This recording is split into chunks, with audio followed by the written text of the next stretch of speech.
কখন বিটুইন আর কখন অ্যামং ব্যবহার করবেন তা নিয়ে কি আপনিও কনফিউজড? অনেকেই ভাবেন দুজনের মধ্যে হলে বিটুইন আর দুজনের বেশি হলে অ্যামং বসে। কিন্তু পুরো সত্যটা কি তাই? চলুন আজকের এই ছোট্ট ভিডিওতে আপনার সব ডাউট ক্লিয়ার করে দিই।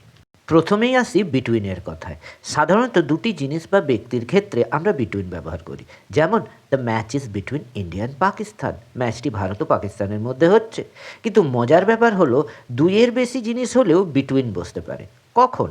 যখন জিনিসগুলো বা ব্যক্তিগুলোকে আলাদাভাবে বা নির্দিষ্ট করে বোঝানো হয়। যেমন the treaty was signed between India, Nepal and Bhutan. এখানে তিনটি দেশ থাকলেও আমরা নির্দিষ্ট করে তাদের নাম বলেছি, তাই বিটুইন বসেছে।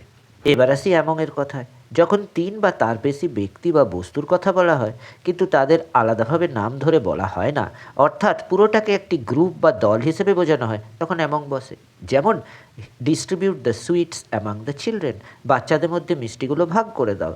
এখানে বাচ্চারা কতজন বা তাদের নাম কী তা নির্দিষ্ট করা নেই, তারা একটি দল, তাই অ্যামং বসছে। তাহলে শর্টকাট ট্রিকটা কী দাঁড়ালো?